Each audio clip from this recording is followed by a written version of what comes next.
Sean bienvenidos y bienvenidas a este programa que tiene como objetivo brindar aportes eminentemente académicos desde la visión epistemológica de la antropología social.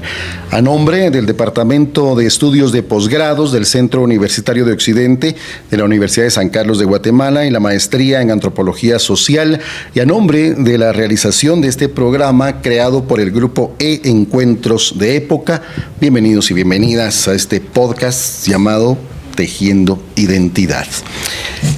Les queremos comentar que este espacio será para invitar a expertos en los temas que aborda dicha ciencia social y humana a través de charlas, entrevistas, análisis y síntesis. La importancia de este programa es centrarse en plantear puntos de vista que brinden conocimientos académicos y educativos que apoyen al desarrollo cultural, social e histórico de Guatemala. En este primer episodio, con base en el cumplimiento para el curso Génesis y Desarrollo de la Teoría Antropológica, curso impartido por el doctor Daniel Matul Morales, se tiene como invitado especial al maestro Rigoberto Quemechay. El maestro Quemechay es de origen maya quiché, nacido en Quetzaltenango, licenciado en Administración por el Centro Universitario de Occidente de la Universidad de San Carlos de Guatemala. Tiene una maestría en Antropología Social de Francia, una universidad en Francia, estudios de maestría en Administración Pública por el INAP Guatemala, conferencista internacional, 30 años de ejercicio de investigación social en el Centro Universitario de Occidente. Actualmente es columnista del medio periodístico Plaza Pública con más de 200 artículos escritos. Además, fue alcalde en Quetzaltenango durante 2 periodos comprendidos entre el año 1996 y 2004. Su alto conocimiento y trayectoria profesional brindará detalles que darán lugar a la formación de pensamiento crítico para que la sociedad en general sea capaz de procesar y aplicar información respecto a la realidad que atraviesa el crecimiento cultural actual. En este espacio académico, el licenciado Rigoberto Quemé también estará acompañado de la licenciada Blanca Lidia Alvarado de Orochoma, a quien le doy la bienvenida. Ella es Magíster Artium de Educación con especialización en docencia superior, doctoranda del 6º seminario en investigación en educación, estudiante de la maestría de Antropología Social, integrante del grupo de docentes del programa PRODIPMA de la Universidad Rafael Andívar de Quetzaltenango, asesora de tesis, docente universitaria en Universidad Mariano Galvez, Centro Universitario de Occidente y Universidad de San Carlos en Huehuetenango. Facilitadora en diversos seminarios en temas de salud, educación y economía, cuenta en su haber con varias publicaciones, entre ellas el estudio descriptivo de los fondos de inversión social en la Esperanza Quetzaltenango, sistematización de procesos de educación, modalidad Learning, complementariedad de la bioética, revista holograma de Orión número 8, doctorado en Educación e Investigación del Centro Universitario de Occidente. También ha aportado para el libro Hacia un conocimiento integrado, Ciencias de la Complejidad, Inteligencia Artificial y Educación Doctoral. La maestra Blanca Lidia también dará aportes importantes desde su conocimiento académico y experiencias personales. Les comentaba, la realización y producción de este programa está a cargo del Grupo Encuentros de Época, maestrantes de la cohorte 2026 de la Maestría de Antropología Social del Centro Universitario de Occidente, integrado por los profesionales Blanca Lidia Alvarado Monterroso, Ingrid Johanna Huachac Gómez, Ana Eugenia Ávila Pérez, Edgar Santiago Camposeco Hurtado, Everson Rodimiro Gramajo Samayoa y el doctor Hugo Isaac Orochom Alvarado. Tal y como lo mencioné, este espacio tiene la finalidad de generar conocimiento gracias a la experiencia de nuestros profesionales. Además tendremos algunos clips creados desde el área de Nahualá, gracias a la licenciada Ingrid Huachac, con el tema Mi tejido es un arte de nuestros conocimientos. Y entrando en materia de la plática de hoy, como grupo de maestrantes vemos que el desarrollo ancestral en lo que respecta al uso, fabricación y cambios que ha sufrido la indumentaria maya, en la actualidad enfrenta desafíos por la migración y la moda occidental. La idea central de esta plática es conocer y despejar la duda de si la indumentaria maya se mantiene como un componente esencial de la identidad indígena en Guatemala o se ha ido transformando combinando elementos ancestrales con influencias externas, principalmente hispánicas y occidentales. Para ello, les pido a nuestros invitados de hoy, iniciando con el licenciado Rigoberto Quemé, responder a esta primer gran interrogante o tema que es acerca de los simbolismos de la indumentaria maya respecto a la cosmovisión. Y aquí hay dos ítems, dos temas importantes: cómo determinar la importancia del significado ancestral de los tejidos y bordados transmitidos de generación en generación y su relación con lo sagrado y lo humano y la naturaleza. Asimismo, distinguir cómo es el simbolismo actual respecto a esta identidad y espiritualidad de la indumentaria maya. Bienvenido, maestro Rigoberto Quemé, a este espacio. Para nosotros es todo un honor y todo un gusto tenerlo aquí en este lugar. Bueno, en primer lugar, un saludo a los presentes y a los que nos están viendo y nos verán en este podcast. Agradecer la invitación, es un honor estar en mi casa de estudios, especialmente viendo el nivel de desarrollo que ha tenido posgrados. Cuando nosotros trabajamos aquí, se iniciaron los posgrados muy precariamente y muy difícilmente, porque tuvimos que romper paradigmas mentales en los profesores para que entraran a esa necesidad de formarse mucho más allá de las carreras profesionistas, porque no son profesionales las que recibimos. Entonces, ya cuando hablamos de posgrados, me recuerdo yo que el impulsor de esto fue el licenciado Baldomero Arriaga Jerez, que luchó mucho, tuvo muchas oposiciones, muchas críticas, porque los humanos así somos. No queremos cambiar, nos acomodamos rápidamente. Y lo que cambia es lo superficial, como en este caso vamos a hablar de la indumentaria maya. Y los cambios superficiales que han habido, que no alteran el fondo ni la esencia de la indumentaria maya y todo lo implícito en él. Yo empezaría diciendo que la indumentaria maya no es la identidad de los pueblos. La identidad maya es más compleja, es una cosmovisión filosófica, antropológica, política y todo. Y el traje es solo una expresión mínima de la identidad. El sistema nos ha desviado la atención de lo fundamental y en todas partes pensamos que la indumentaria es la identidad y que si usamos la indumentaria como que del cielo nos cayera la identidad, cuando no es así. La indumentaria es solo un factor externo que tienen los pueblos para expresar a través del arte y del diseño, de la geometría, de la composición gráfica, explicar un pensamiento más profundo, cósmico, cosmogónico, una filosofía.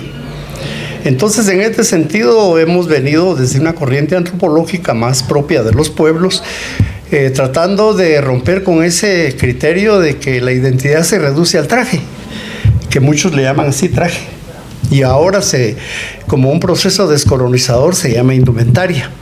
Pero la verdad es de que eso es un desvío que nos hace el colonialismo para centrarnos en algo que no es fundamental, como lo político, por ejemplo, lo ideológico, el poder. Nos concentramos más en la defensa, en entender lo que es la indumentaria. Y está bien. Pero, por ejemplo, todas las culturas, especialmente la occidental, que viene desde los griegos y los romanos y la época medieval, la ilustración, todas tuvieron una expresión artística. En los diferentes modos de pintura, por ejemplo, todas las escuelas que hay desde Picasso y Monet y todos estos que tenían diferentes formas de expresar su pensamiento y la sociedad. Y lo mismo pasa, pero ya cuando la expresión artística se quiere relacionar con qué es la cosmovisión, yo digo que ahí nos reducimos a un ámbito muy, muy superficial. La indumentaria no es la identidad. Es una expresión artística de la identidad que está más profunda en la sociedad, en la ideología, en la cosmovisión. Y por eso es que es cambiante. Muchos critican, no, es que lo ancestral no se respeta y todo. Ayer teníamos una plática en la familia alrededor de eso. Y entonces me decía mi esposa, es que antes nuestros cortes, nuestros huipiles eran diferentes, eran ancestrales, me dijo. Hoy ya no son así, no, le digo, tampoco eran ancestrales, le digo, porque lo ancestral no sabemos cuándo empieza. No tiene una fecha de inicio. Lo ancestral para ella, ayer me decía, era su vida en 1950, por ejemplo. Ahí para ella lo ancestral está ubicado en esa temporalidad. Para otras personas, si yo iba con mi mamá, lo ancestral comenzaba en 1930, por ejemplo. Claro. El recuerdo de lo ancestral era más limitado a un tiempo de ella, el manejo del tiempo de los mayas, ¿verdad? Ver para atrás un poco y ver qué era lo ancestral, pero lo ancestral no podemos determinar. Entonces también cuando decimos, yo diría que tal vez sería la continuidad de ciertos elementos cosmogónicos expresados en el arte textil, más que hablar de la identidad. Porque, digamos, el ejemplo es claro en Guatemala.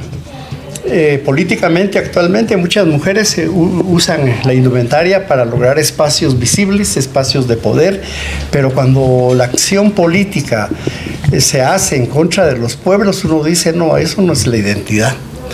Entonces, el traje hay que valorarlo, la indumentaria hay que valorarla como una expresión profunda, infinita, del arte identitario, no de la identidad. La identidad tiene que ser buscada de otra manera, y también la identidad es cambiante, pues no es lo mismo, es política, la identidad es cultural, es ideológica y va cambiando en los contextos.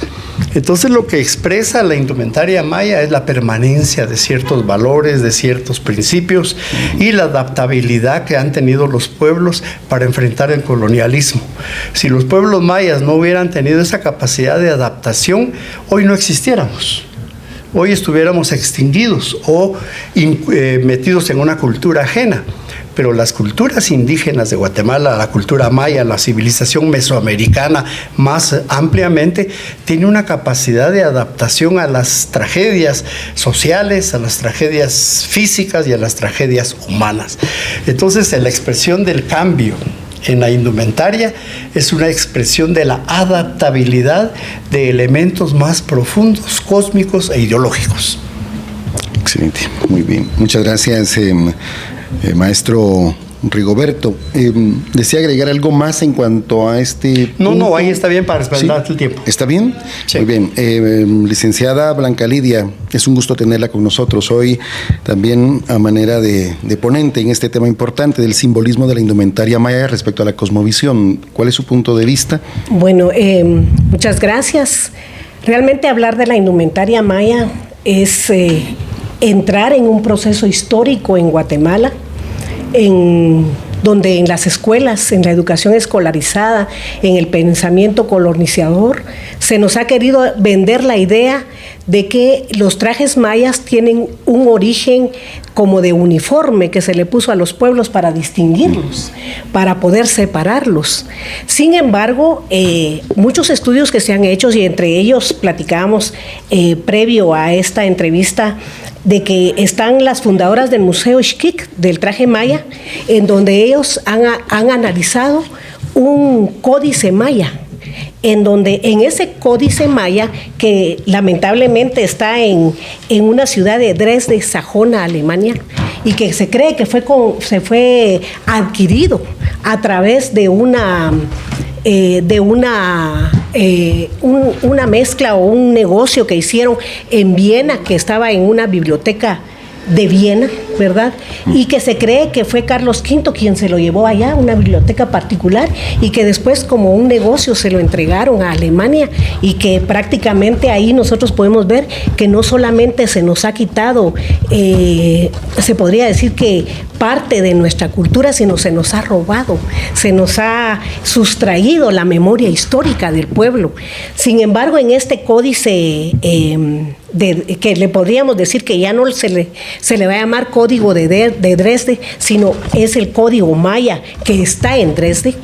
Ahí nos dicen que la originalidad de los trajes no solamente fue un uniforme, sino que tienen su historia ancestral. Este código nos puede decir a nosotros que ahí aparecen varias figuras, ya que gracias acá al maestro antropólogo nos está diciendo, entre las figuras ya figuran que tienen un fundamento anterior, se puede decir, a que la historia pues hiciera otro tipo de situaciones. Entonces vamos a quitarnos ese pensamiento descolonizador, que el traje, la indumentaria maya proviene como de una época colonizadora, sino que proviene de nuestros ancestros. Ahí podemos encontrar nosotros que incluso los colores que se vestían antiguamente es extraído de la misma naturaleza, de la cosmovisión. Por ejemplo, encontramos ahí el telar. Es tan antiguo como el hombre mismo acá en Guatemala. El telar que nosotros vemos ahí, que está establecido en el códice, este telar, ¿verdad? Que ellos le llamaban el Quetzal, que es el telar maya, ¿verdad? Que ahorita, actualmente todavía se está utilizando.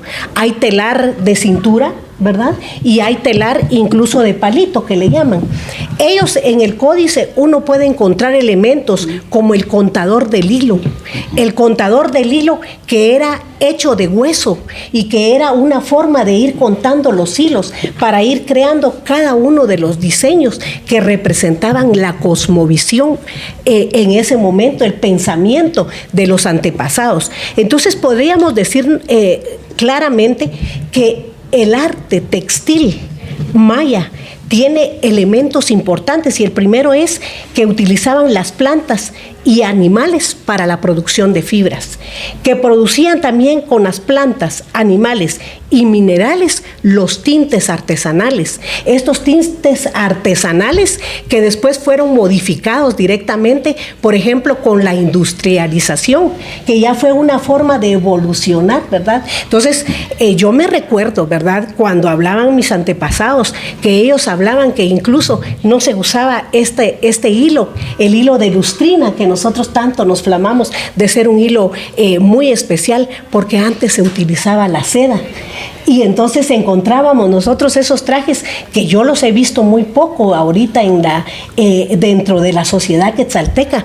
Trajes de seda ya no se utilizan. El único traje de seda que yo pude ver, lo pude ver con mi suegra, ¿verdad? Una persona de descendencia eminentemente maya que utilizaba ese tipo de seda. Entonces, lo que yo quiero terminar y de concluir acá es que tenemos que quitarnos ese pensamiento colonizador que nos quisieron vender con decirnos los vamos a uniformar para saber de dónde son, porque esto es mucho más profundo, es algo que viene de nuestros antepasados y que en cierta forma son como el hecho de demostrarle a la sociedad que la cultura maya es una cultura propia de identidad y que nos sentimos orgullosos de pertenecer a ella.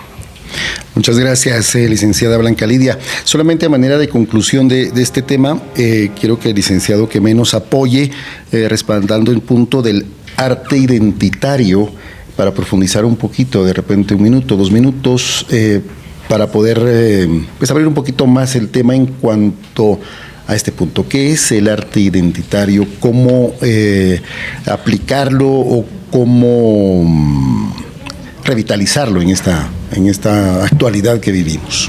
Bueno, yo creo que es necesario que en la carrera de antropología sea obligado leer por lo menos estas 2 versiones mínimas, ¿verdad? El de don Adrián Inés Chávez del Popol Vuh y el de Enrique Sam Colop. Hay cientos de traducciones y cada quien tiene visiones diferenciadas, especialmente cuando son escritores e investigadores ajenos a la cultura.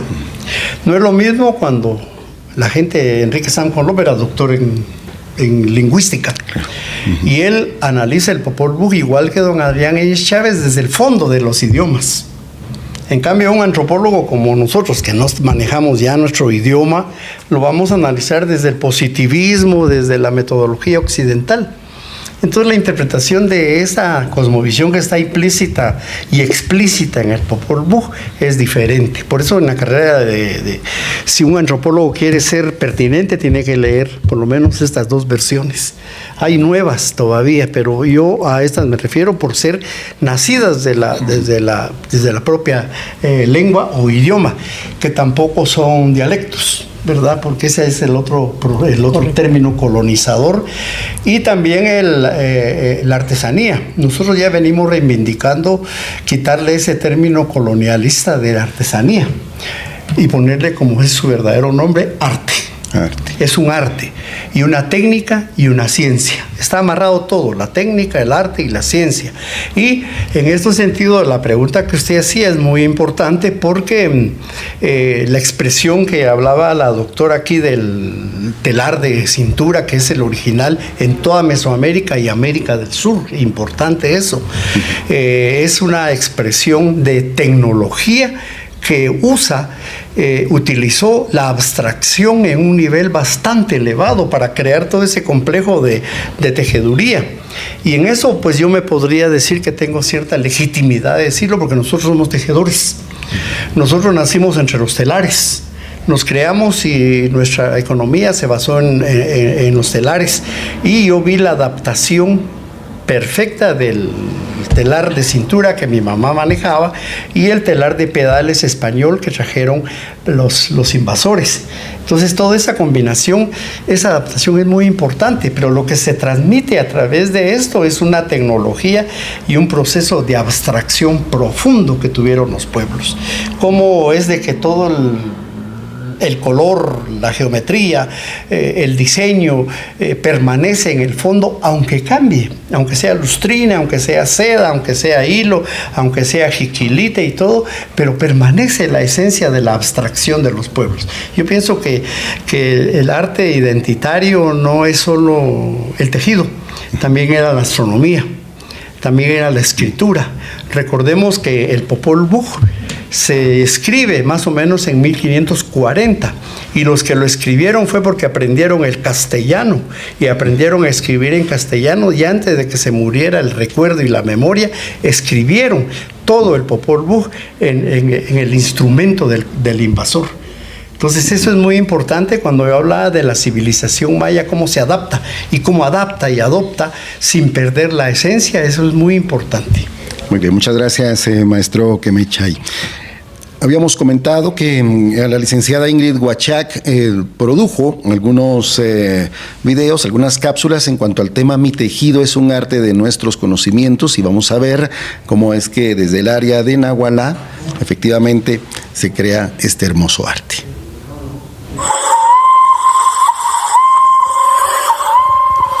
Rinukem arreujelar ricanojibal.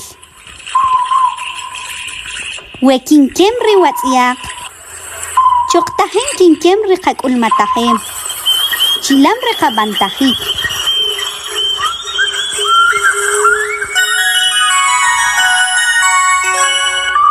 Shinkowinik shwetamah kinkemenik. Sibalah kinkikotik, kinkikotik. Sharumal, kinkowinik kinkutkanok, chikiwach rinucha, chilam konojel rietakaltoma, eterenkanok. Arech nakasach da rikakulmatahem, rikabantajik, chilam riketamabal, rikatit, chilam rikamam. Chershkik olkanok, patak rikatsiak. Conocemos en una primera parte cómo Mi tejido es un arte de nuestros conocimientos, dice la licenciada Ingrid Huachac en esta primera cápsula que nos presentó. Muy hermoso, realmente es un arte muy especial el que se da en el área de Nahualá también. Pero para seguir con este diálogo con nuestros expertos, licenciada Blanca Lidia y el maestro Rigoberto Queme, entramos a este segundo tema, que es la diferencia entre las prendas habituales y las ceremoniales. Y hay dos puntos importantes. ¿Cuál es la funcionalidad concreta del simbolismo ancestral y sagrado de ambas prendas? Y como un segundo punto, ¿cuál es el propósito sagrado y cosmogónico para la que fueron creadas? Yo creo que en el primer tema el licenciado Queme aborda parte de esto, pero pues de repente aquí lo ampliamos mejor. Licenciado Queme, el tiempo es para usted. Muchas gracias. Sí, yo voy a comenzar expresando lo que un anciano quiché nos decía a nosotros en el recorrido que hacíamos cuando estábamos recuperando con Audelino y con Rolando Aguilar todos los elementos de la ceremonia maya. En 1993 más o menos, Audelino agarró la vía de dedicarse a eso. y nosotros a nivel de estudio. Pero lo que nos hablaban los ancianos es que toda la vida humana en el pueblo mesoamericano es ceremonial, toda. Nada escapa de ser ceremonial. Entonces él decía que él, que conocía bien el quiché, entendía que el quiché de Momostenango, por ejemplo, era el más ceremonial de todos los quichés que se hablan, el de Cantel, el de Quetzaltenango, Zunil, que tienen sus variantes por la cuestión de los contextos cambiantes que hay, ¿verdad? Pero que en Momostenango se conservaba esa esencia del idioma cuando es ceremonial. Y él decía, en el quiché no se puede gritar. Usted no escucha a alguien que hable bien el quiché, que grite como en español. Nosotros echamos exabruptos en español, ¿verdad? Maltratamos malas palabras, ¿no? En quiché no. Quiché es respetuoso. Y toda la relación entre la gente, la sociedad, la naturaleza, es ceremonial. Cuando la siembra de maíz, me recuerdo yo que vivíamos por el Parque Bolívar, tenía 5 años, tal vez 6 años, pero me recuerdo, llegaban las carretas jaladas por bueyes con el maíz que cultivaba mi abuela, que ya se había quedado viuda. Pero yo no me explicaba cómo es que el patio de la casa era un cuadrado como el cuadrado que se hace con los 4 colores cosmogónicos. Y se hacía y se apartaba el centro. Yo no sabía para qué, lo entendí muy tarde.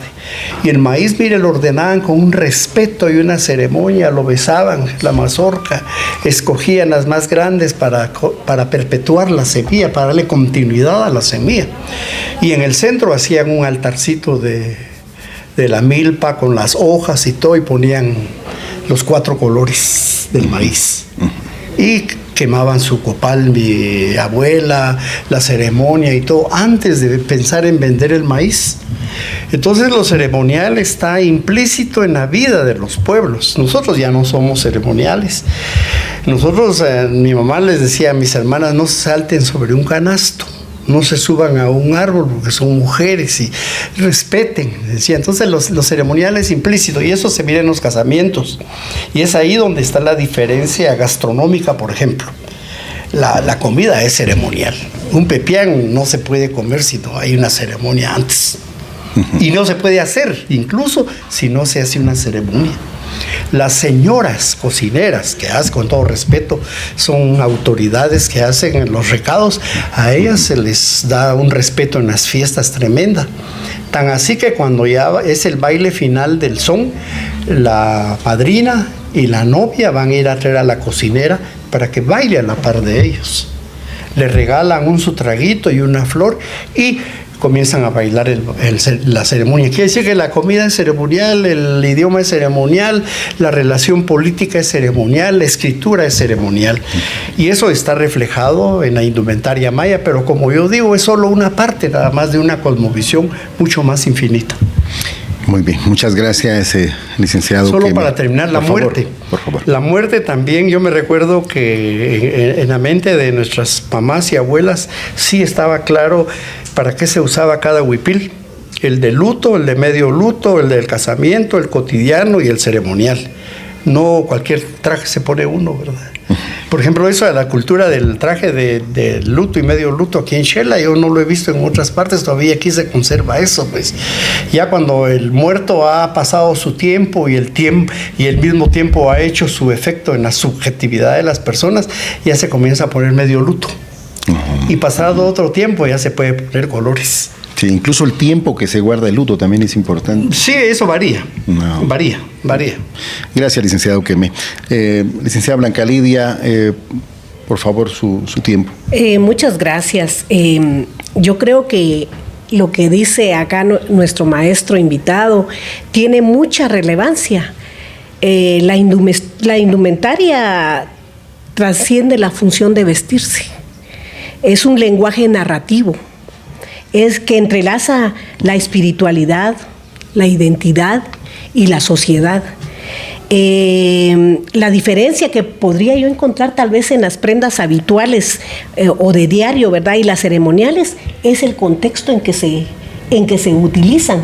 Claro. El contexto es un factor muy importante porque bien lo decía él, por ejemplo, cuando nosotras las mujeres bailamos el son, yo creo que es una actividad tan preciosa en donde podemos ver el efecto de la serpiente a través de las diferentes randas que tienen nuestros trajes típicos.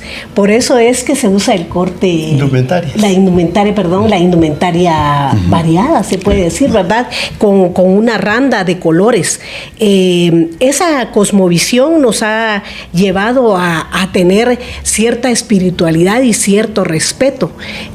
Actualmente se puede ver en los bailes del baile del son en Quetzaltenango, ¿verdad? En donde constantemente el invitado principal de la fiesta se sale del baile y va a ver sus invitados, va a hacer varias situaciones. Yo no sé, maestro, qué dirá usted respecto a eso, pero a mí me enseñaron, por ejemplo, a bailar el son y a estar de pie esperando con respeto el baile de la fila. Si estaba en la fila de honor, esperar con respeto el baile que se le da a los invitados.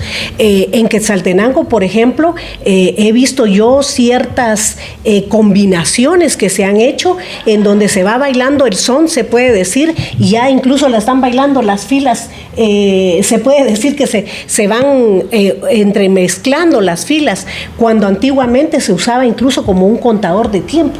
Se iba contando el número 1, el baile que me tocaba, el 2, regreso, el 3, que era la forma en que a nosotros nos iba. Se acostumbra. Cómo íbamos nosotros contando el tiempo, ¿verdad? Para ir teniendo ese respeto, como él lo dice.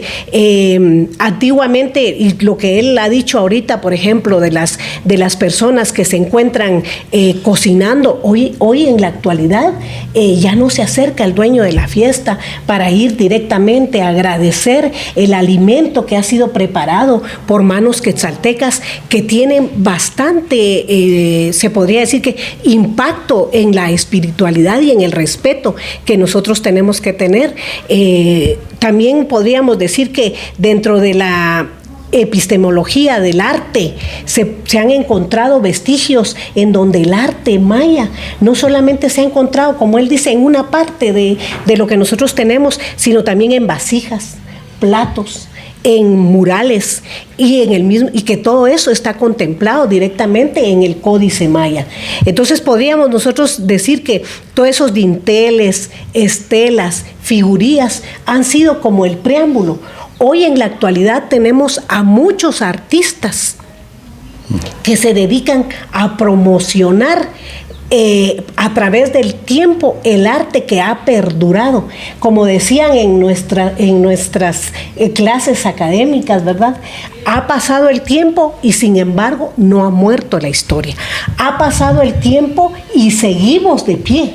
Entonces, es algo que nosotros tenemos que tomar en consideración. Muchas gracias, licenciada Blanca Lidia. En cuanto a la indumentaria maya de los hombres, licenciado Quemé, ¿qué puede usted agregar a este tema? Bueno, la indumentaria maya de los hombres, igual que el género masculino, fueron las primeras víctimas del colonialismo. Fueron los hombres los primeros esclavizados. Aquí hay una situación que no se ha amarrado, digamos, entre el pasado clásico de los mayas y el presente de los pueblos. Ahí hay un espacio simbólico que no se ha estudiado bastante, porque cuando vienen los mayas con toda esta riqueza abstracta, cosmogónica que están en los códices, que son solo 3, 4, pero se quemaron cientos de ellos. Correcto. Entonces ahí estaba expresado toda una cosmovisión que no la tenían los europeos, que eran los bárbaros que usaban la palabra civilización como un pretexto para invadir. Claro. Porque la civilización es un discurso que usa el bárbaro para quitarle al otro y condenarlo a la ignorancia. Entonces los hombres fueron los primeros esclavizados y de ahí se perdió esa cultura del traje, y entonces llega una época de unos 100 años tal vez, en donde ya las mujeres y los hombres ya no podían hacer sus indumentarias porque tenían que producir algodón, tenían que ir a trabajar en las minas, en las carreteras, en los palacios, en las iglesias, servir por acá, servir por allá. Entonces el arte se dejó de practicar. Entonces, cuando vemos nosotros algunos reminencias de pintores de la época, porque no habían fotografías, se ve a todos los pueblos indígenas, especialmente a los hombres vestidos de blanco. con una banda. Fue lo único que lograron ellos como para taparse, ¿verdad? Pero ya cuando comenzó la movilidad social, 200 años, y hubo ya la recuperación demográfica, en la época colonial ya comenzó a recuperarse otra vez la tecnología y el arte textil, y comienza a producirse otra vez la indumentaria ya con todos sus elementos cosmogónicos, artísticos. Pero hay una época en la cual no se pierde, sino se guarda. Un maestro antropólogo dice que hay que olvidar para recordar.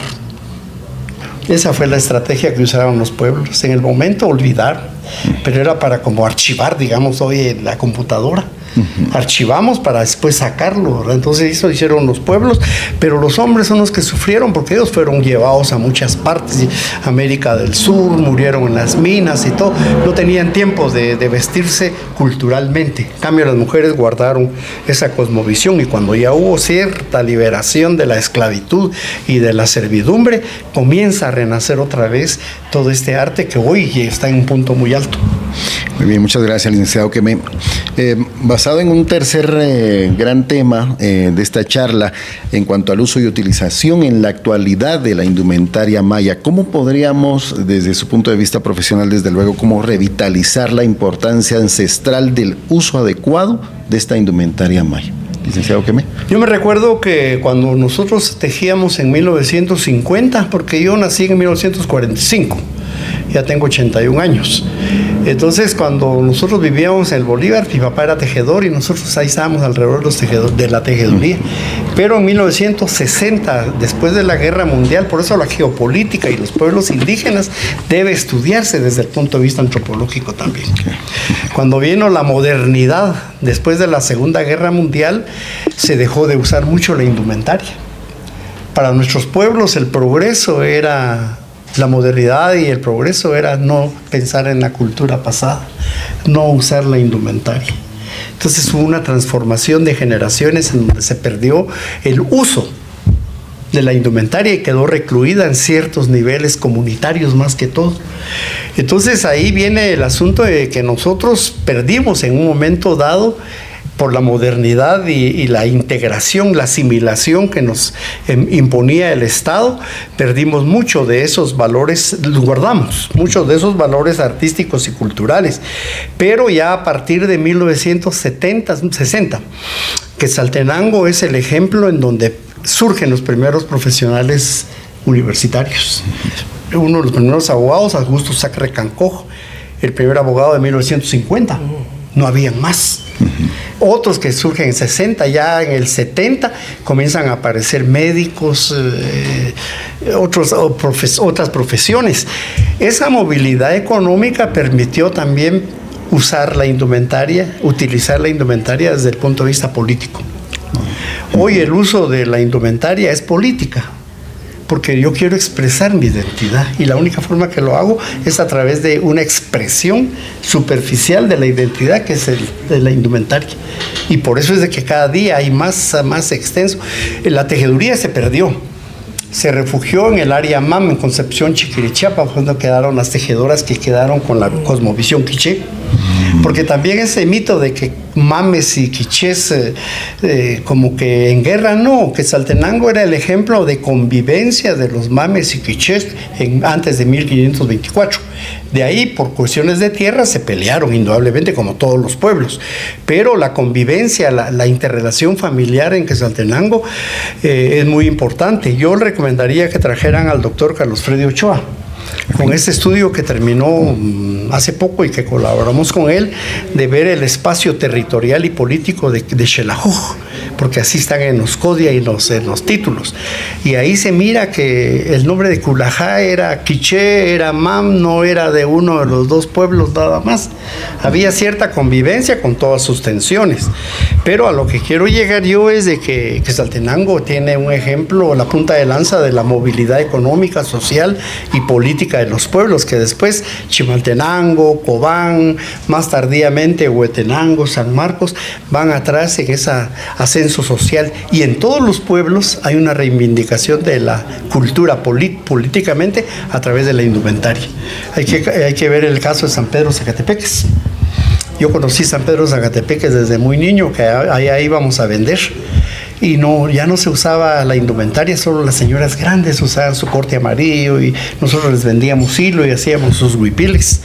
De ahí se desapareció.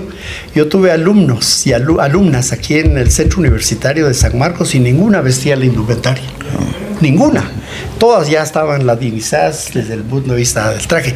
Sin embargo, ahora con el festival Tujil hay que ir a verlo, toda esa renovación que hay de la cultura MAM en San Pedro Zacatepeques. Muchas gracias, licenciado Quemé. Es política la reivindicación. Muy bien, muchas gracias. En ese plano, licenciada Blanca Lidia, en cuanto a la cómo revitalizar la importancia ancestral, ¿cuál es su punto de vista profesional en cuanto a este tema? Bueno, en primera instancia yo comparto acá con nuestro invitado de que políticamente se ha utilizado el traje para crear espacios, ¿verdad? Y ganar adeptos, se puede decir. Una prueba de ella creo que lo tuvimos con el recién gobierno que actualmente está, ¿verdad? En donde se colocaban un sombrero y ciertas características de la indumentaria, y entonces las personas pensaban, bueno, ellos sí son del pueblo y están para el pueblo. Hoy, por ejemplo, incluso se le cambia nombre y se le pone raíces como una forma de politizar y de querer vendernos una idea política, ¿verdad? Que pueda traer renovación.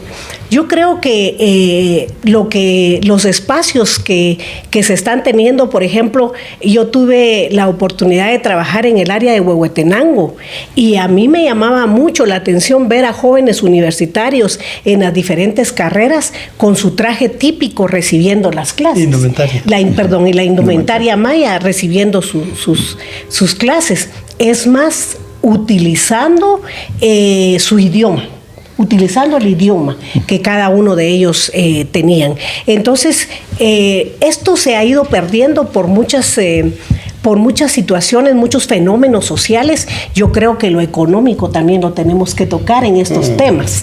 Lo económico, porque son trajes que requieren de mucha inversión, ¿verdad? De mucha inversión para poderlos tener. Por ejemplo, el área de Momostenango, que era un área que conservaba hasta hace poco la utilización de los trajes, se ha ido perdiendo precisamente por el modernismo que ha ido ingresando, ¿verdad? Entonces, yo pensaría que a manera de conclusión, muchos espacios políticos los han logrado precisamente por tratando de poner como que un signo de identidad, la indumentaria que pueda tener la persona, pero muchas de las ideas que ellos tienen ya son ideas que trascienden hacia otros intereses políticos, ¿verdad? Y ahí no vamos a dejar de un lado que tenemos que, como que todos tenemos la obligación moral e histórica de retomar el camino que realmente requiere en Guatemala la indumentaria que tenemos. Platicábamos con nuestro doblemente 2 periodos de alcaldía acá en Quetzaltenango, ¿verdad? ¿Y qué nos impulsaba? Solo el nombre. El nombre ya nos daba el deseo de identidad, de pertenencia, de trabajo, de humildad, de muchos aspectos positivos y valores morales. Pero ni modo, en Guatemala todos los aspectos pues pasan factura, ¿verdad? Entonces es uno de los elementos que quizás en cierta forma hemos tenido un poquito en contra, ¿verdad? De todos los procesos. Utilizar el traje maya, yo me recuerdo, yo fui compañera de la antropóloga Irma Velázquez, y a pesar de que teníamos el uniforme, pues yo a ella nunca la vi con el uniforme del Instituto Normal para Señoritas de Occidente. Entonces también es una cuestión de tipo personal, ¿verdad? El de mantener la identidad, la costumbre, la tradición y de entender de que somos parte de una cosmovisión que tiende a un cambio positivo. Muchas gracias, licenciada Blanca Lidia. Yo haría un agregado muy breve a lo que decía la maestra. Por favor. Yo no me refería al uso politiquero de la indumentaria, claro, que ese es diferente, el uso politiquero. El uso político es de reivindicación y de resistencia. que lo hacen las personas que no están ni en partidos políticos, sino los bailes, en las ceremonias, las señoritas que usan su indumentaria los fines de semana, cuando van a alguna parte.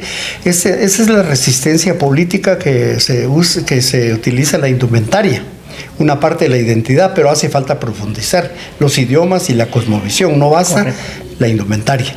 Ahora, el uso politiquero, ese es otro rollo deprimente, ¿verdad? Deprimente. No, el uso político que me refiero yo es la resistencia y la reivindicación, lo que decía Xelhu en tiempos de Ricardo Cajas, 1970, 70, decía Ricardo Cajas, fundador del Xelhu, estamos vivos, decía.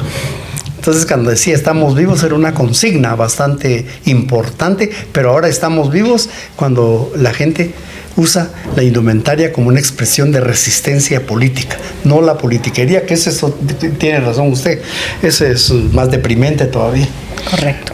Muy bien, muchas gracias, licenciado Quemé. Interesante punto en cuanto a cómo revitalizar esta importancia ancestral del uso adecuado de la indumentaria maya.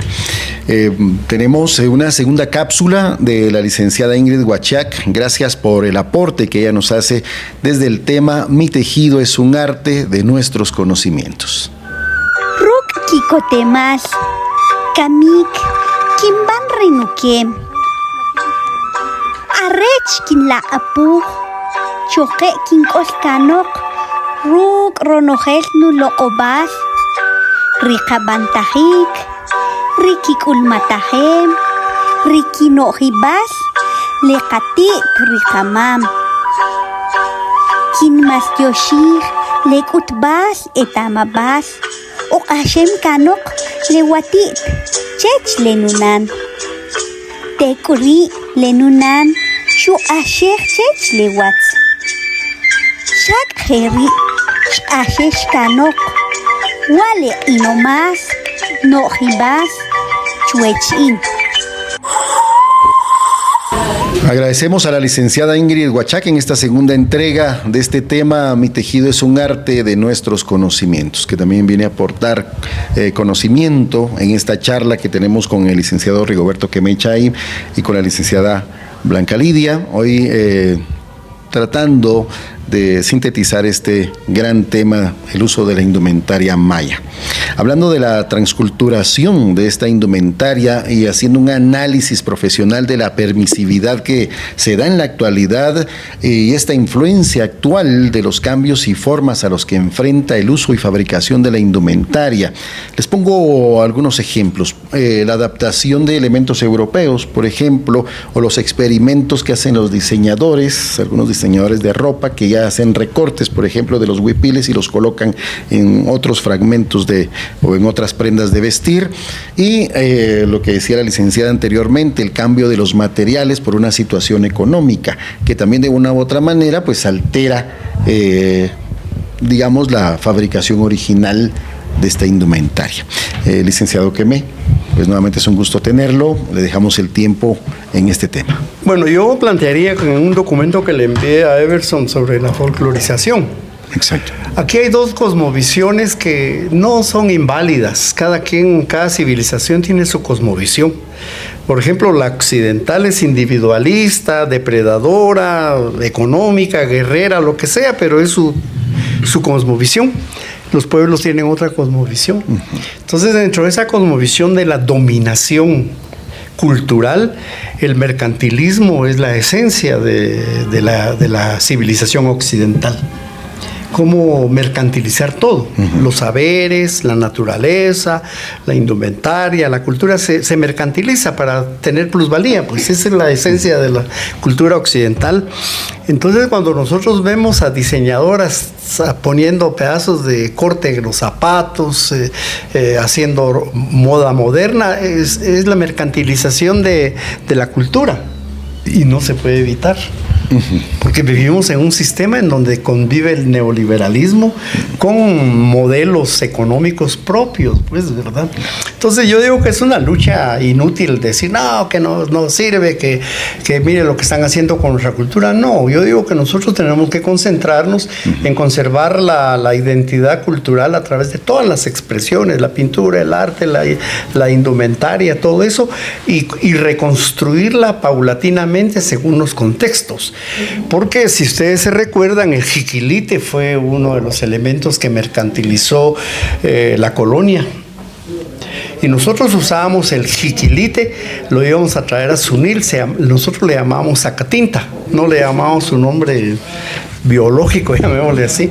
Lo íbamos a traer a Zunil, lo preparábamos en grandes pilas, y esa es la base de todos los cortes que les llaman ahora, de toda Mesoamérica, fíjese.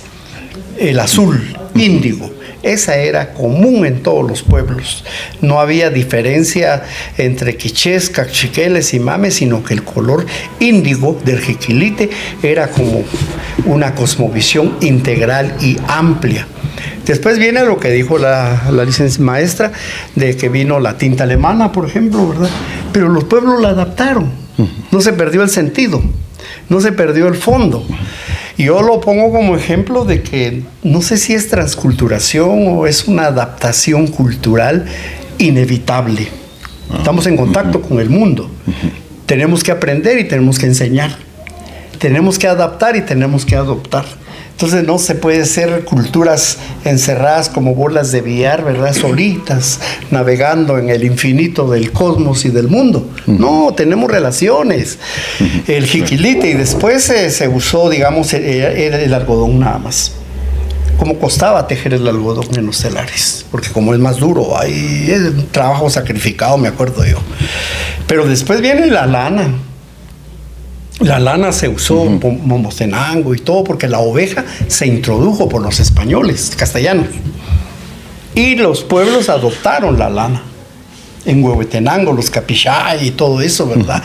En Momostenango, las chamarras. Se adoptó el producto venido de Castilla, que era la oveja, y se hizo propia.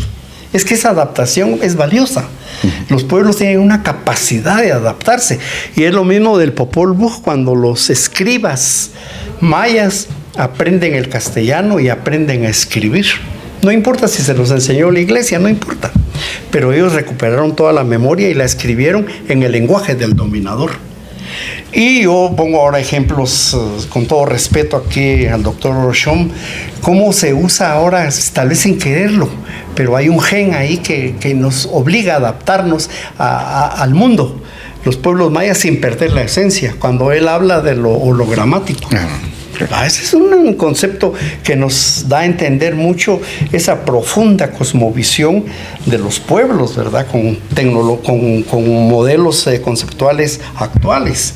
Y lo mismo hago yo, y ahora me doy cuenta que he usado el positivismo para investigar, pues. Lo he usado y me sirve. Yo leo la teoría occidental y me sirve la metodología. Tenemos nuestra metodología, pero también hay una metodología importada que sirve. Entonces no podemos rechazar nada. Entonces yo no le llamaría transculturación, sino un nexo entre culturas bastante positivo, ¿verdad? No es que perdamos, no perdemos. Yo digo que ganamos adaptando todo lo que hay, ¿verdad? La adaptación del telar, la adaptación de nuevas semillas, de nuevos productos, el cerdo, por ejemplo, las gallinas y todo que no existían acá. Todo eso se hizo propio, el arroz. El pepián sin arroz no es pepián. Ya, pero eso lo hemos adaptado y lo hemos hecho propio. Le hemos dado nuestra esencia a todo eso. Excelente. Sin perder identidad. Muy bien, muchas gracias, maestro Quemé. Licenciada Blanca Lidia, su complemento en cuanto al tema. Muchas gracias. Yo solo quiero complementar que si nosotros lo vemos desde un punto de vista de la complejidad y lo vemos desde un punto de vista recursivo, él que viene de familia tejedora, no me va a dejar mentir que antiguamente se le enseñaba a los pequeños, ¿verdad?, a usar el telar, y lo primero que ellos iban haciendo es ir a hacer un mantelito que servía para colar el atolito. Ese era el primer trabajo, el delote. Entonces no se usaban coladores, no había licuadora. Entonces, ¿qué se hacía? Pues se molía en piedra, posteriormente se hacía este tejido para precisamente esa función. Cuando ya tenía un poquito más de experiencia, ya se iban haciendo los manteles para envolver los tamalitos, ya un mantel con un diseño un poquito más sofisticado. Ceremonial. Hasta llegar a los manteles que ahora conocemos, que son manteles ceremoniales para tapar la reliquia o para utilizar en alguna boda o en algo muy especial. Entonces, todo eso ha tenido un trabajo bastante especial. Sin embargo, no podemos dejar a un lado el proceso de la modernidad, los famosos sublimados, que ahora ya está apareciendo como una técnica para imitar ciertas características que teníamos ancestralmente y que hay que aceptarlas. Desde un punto de vista económico, somos una sociedad de consumo. Pero ahí sí que las necesidades son muchas y los recursos siempre van a ser limitados. Esa situación económica pues hace que el ser humano encuentre algunas estrategias para tener sus objetos materiales, para tener un mantel, para poder cubrir sus necesidades. Y ese proceso, cuando se vino a hacer, por ejemplo, aparecer las fábricas textiles en Quetzaltenango, como podríamos mencionar una fábrica en Quetzaltenango, Capuano, por ejemplo, Cantel, que ya empezaron ellos a crear algún tipo de materiales para poder ser utilizados. Ese proceso no es que venga a cambiar la esencia, sino que vienen a suplir necesidades, ¿verdad? Y en ese sentido, yo creo que el ser humano se va adaptando, y lo que decíamos, ¿verdad? Es una luz en medio de la incertidumbre. ¿Qué va a venir después? ¿Qué nos va a traer, por ejemplo, la inteligencia artificial para crear diseños, para poder cumplir nuestros deseos, nuestras necesidades, lograr el buen vivir, como se dice, ¿verdad? Yo creo que ahí lo que tenemos que hacer es como un sistema de homeostasis entre la cosmovisión y la necesidad, entre satisfacer las necesidades y venir a establecer criterios. El peligro es cuando alguien agarra ese contexto como para venir y manipular un poquito la situación y cambiarnos y desvirtuarnos la verdadera esencia que se puede tener. Yo complementaría eso con decirle a usted que incluso a mí me ha llamado mucho la atención ver en Estados Unidos que ahora las personas pues mandan a traer sus trajes típicos, hacen sus ceremonias, sus bailes en Estados Unidos. Sí. Quiere decir que pues han pasado ya 500 años y los mayas, pues como dicen, ¿verdad? Razas que ya no es utilizado en los términos académicos, pero ya no hay personas puras, ya somos una mezcla de costumbres, de tradiciones, y lo más importante es la espiritualidad. Lo que yo piense, lo que yo sienta, lo que yo pueda vivir, el respeto que yo pueda tener.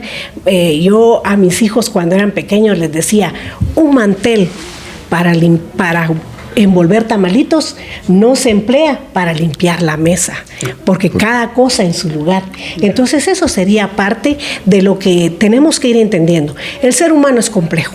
El ser humano es muy complejo y en medio de esa complejidad yo creo que todos, adultos, niños, mujeres y hombres, estamos obligados a mantener la esencia de nuestras familias, el respeto por lo nuestro, escuchar al que sabe, al que ha venido desde abajo y que ha entendido cómo se usa un telar.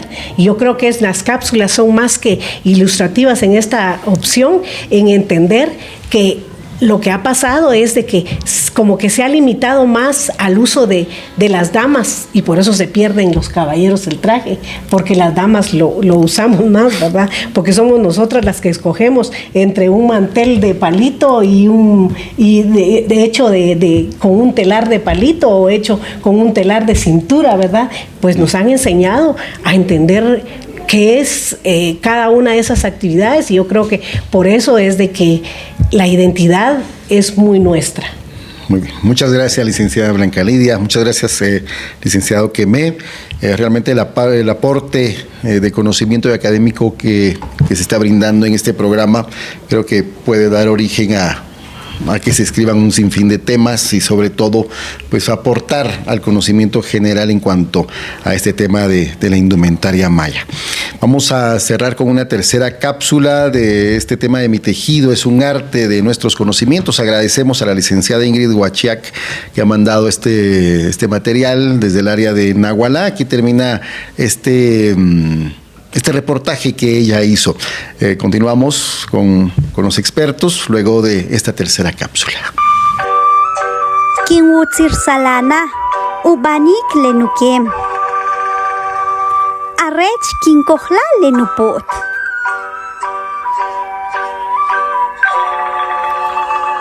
Rahawashikwa, utzrahlashik, utzusikik, utsusholik kimbano.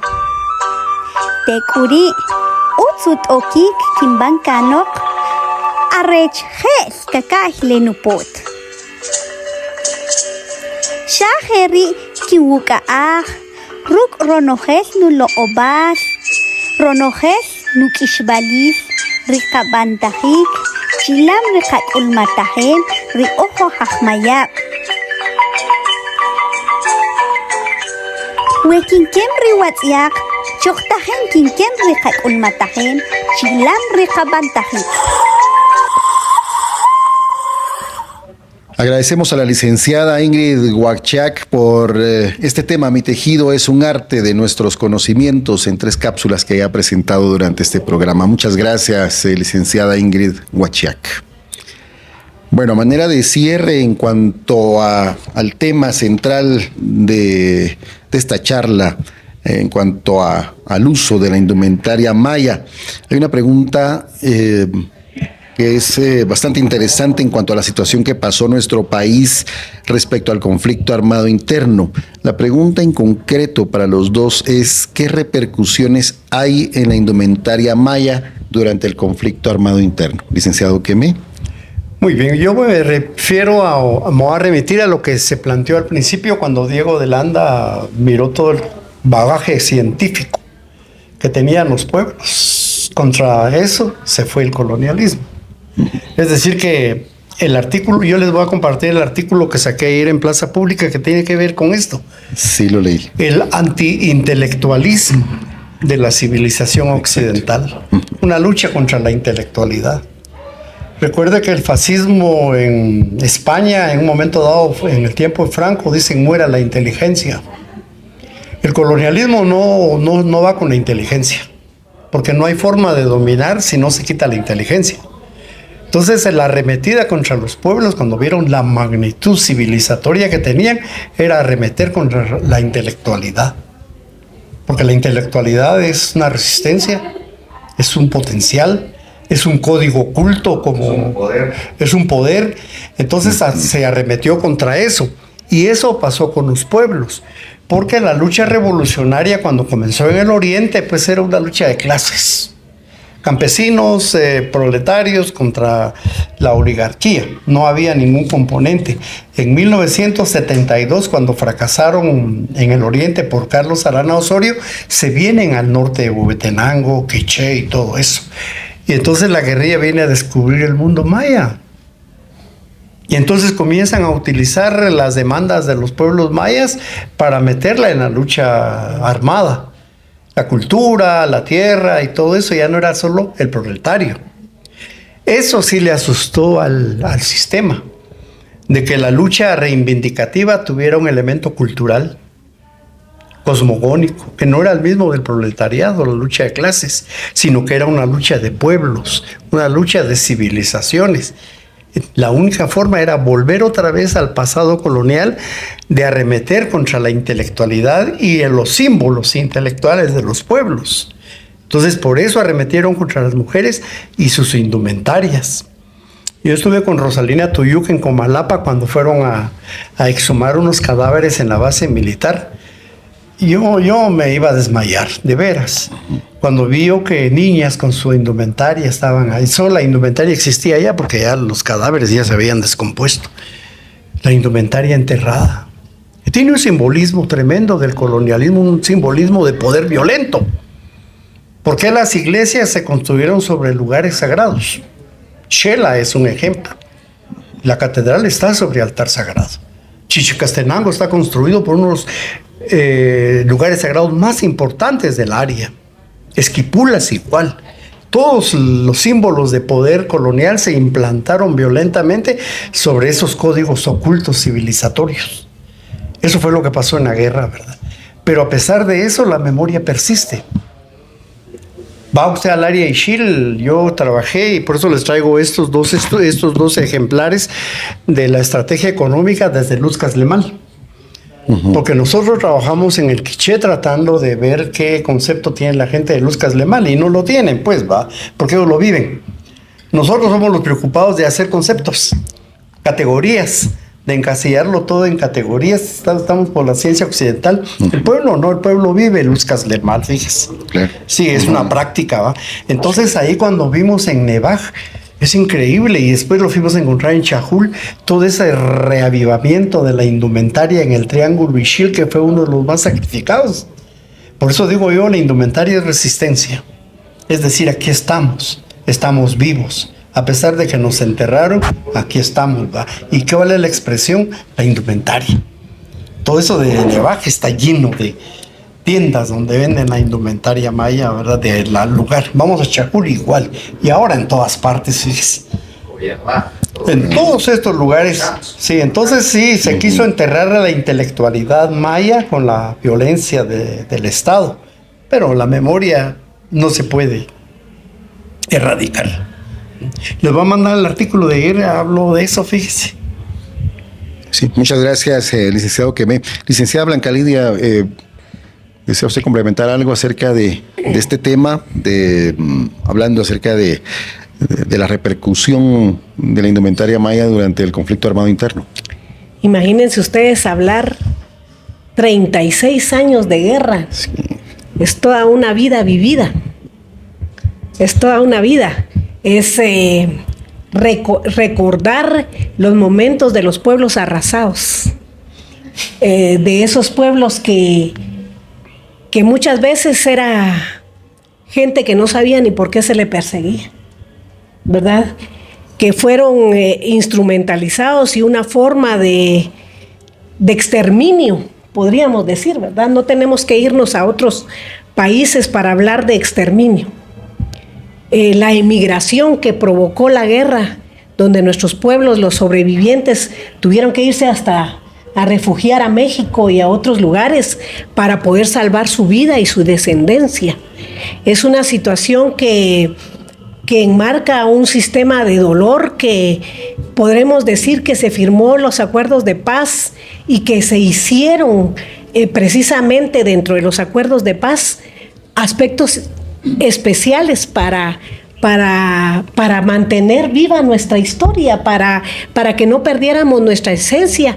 Y sin embargo, esos acuerdos de paz siguen siendo solamente letra muerta, ¿verdad? Recuerdos de paz. Recuerdos de paz, pero que no han tenido el impacto que realmente se esperaba, en donde nosotros podemos decir que fue mucha sangre derramada. Hoy lo dice usted, descubrir a niños con su indumentaria enterrados, que no sabemos si fueron enterrados vivos o muertos, sí. No sabemos que el dolor, la ansiedad que pudo haber provocado, incluso ver morir a su papá, o si no que lo diga Rigoberta Menchú en su libro Soy Rigoberta Menchú y así me nació la conciencia, ¿verdad? Entonces yo creo que hablar de este tema es recordar esos momentos de horror en donde se pretendió en cierta forma erradicar todas nuestras costumbres, nuestra memoria histórica, en donde el dolor sería, por así decirlo, yo siempre lo he dicho, una guerra sin fundamento y una guerra sin razón.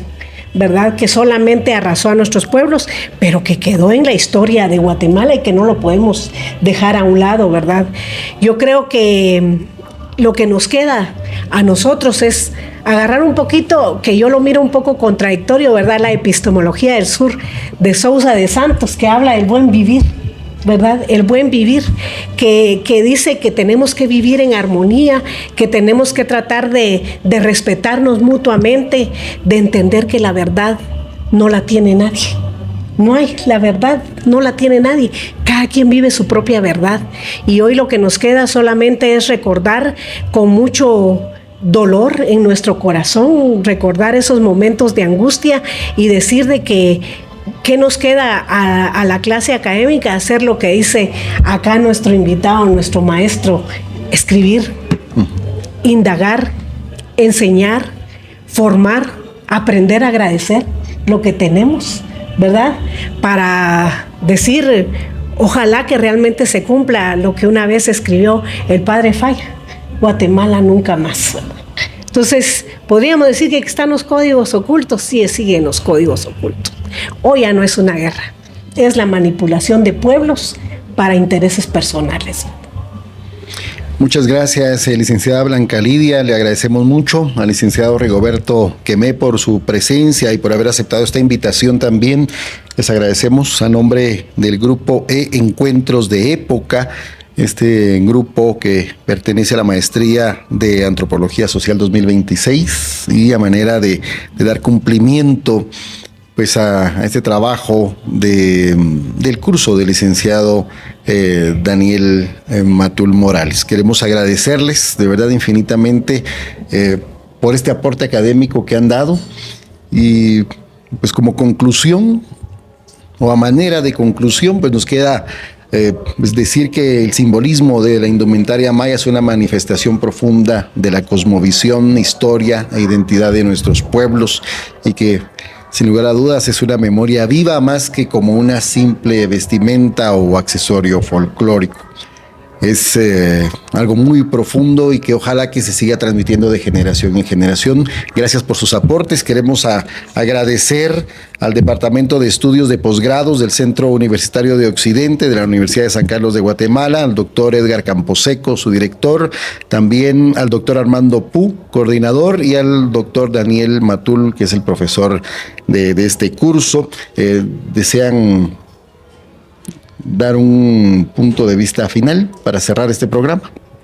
Bueno, dos ideas finales, cortas, lo intentaré. Bien, por favor. Uno, que sí vayamos entendiendo que la indumentaria no es la identidad. Muy bien. Es la expresión material de algo más profundo, identitario, sí, pero más profundo. Esta es una expresión artística, cromática, externa, pero detrás de eso hay la verdadera identidad. Porque lo que decía la maestra, cuando el conflicto armado, la gente se fue y se fueron solo con lo que llevaban puesto, no se llevaron su indumentaria. Pero allá demostraron que llevaban la cultura. La cosmovisión la llevaban ellos, aun cuando hayan dejado la indumentaria. Y hoy hay una renovación de que quieren recuperar esa expresión material y visual de la identidad, pero no es la identidad. Para que no estemos en esos pleitos de que ya no es lo mismo, que ya cambió y todo. Sí, tiene que cambiar, pues va. Pero lo profundo es lo que nos debe interesar de la identidad. Eso es uno. Y lo otro también, que el sistema occidental neoliberal nos plantea a nosotros que recordar el pasado es vivir en el retraso. Que no hay que hacerlo porque la modernidad ahí está enfrente, el progreso material, tecnológico, económico, ahí está.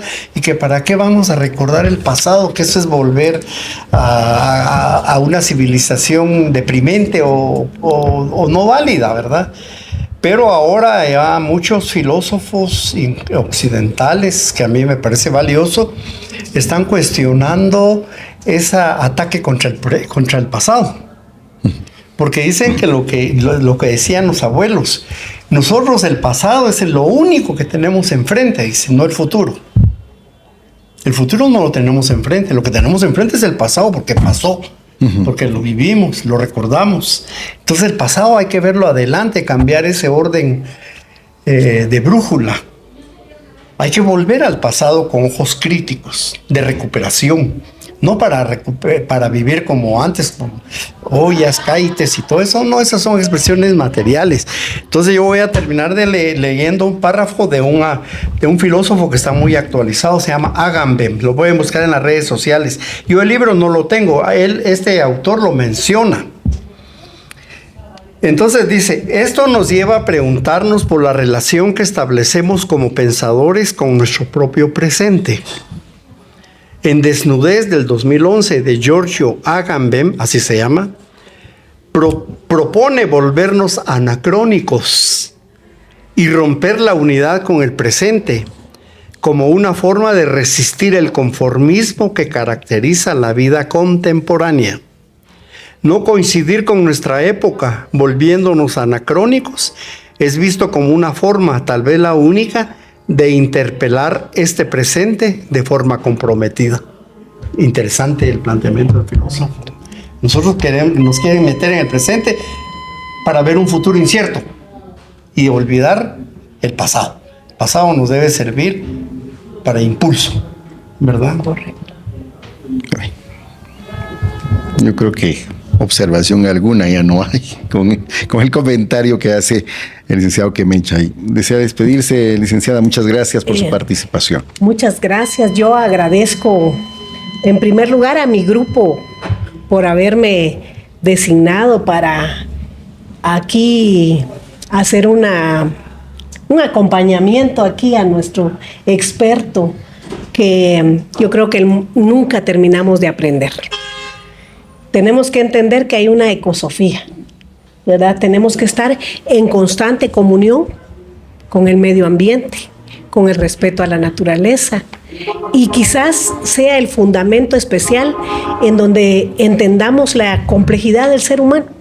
Yo creo que la evolución nos lleva a entender que estamos en un cambio de época. Ya ahorita platicábamos de que ya no solamente están hablando de inteligencia artificial, y eso es algo que ya se está quedando atrás. Ahorita ya la tendencia va a ser el megaverso, ya cuando nos vamos a ir metiendo directamente para poder estudiar, ya con simulaciones que se pueden tener. Entonces el mundo es cambiante. Nada de la verdad que hoy hemos platicado acá, probablemente mañana ya no tenga su fundamento. Entonces tenemos el compromiso todos de estar en constante renovación, en constante lectura, y entender que tenemos la obligación moral también de dejar algo positivo para las próximas generaciones, ¿verdad? Que tenemos la obligación moral de ser parte de una familia, de una sociedad, de una comunidad, y entender que la sociedad es viva. Y cuando la sociedad es viva, tiene que evolucionar. Muchas gracias a mi grupo, muchas gracias, maestro Kemé, Dios le bendiga por estar con nosotros, y también a usted, maestro Everson, agradezco infinitamente la oportunidad. Muchas gracias, licenciada Blanca Lidia. Gracias nuevamente al licenciado Kemé, a nombre del grupo Encuentros de Época, integrado precisamente por la licenciada Blanca Lidia Alvarado Monterroso, por la licenciada Ingrid Johanna Huachac Gómez, por Ana Eugenia Ávila Pérez, Edgar Santiago Camposec Hurtado, Everson Rodimiro Gramajo Samayoa y el maestro Hugo Isaac Orochoma Alvarado. Muchas gracias por su atención a este programa Tejiendo Identidad.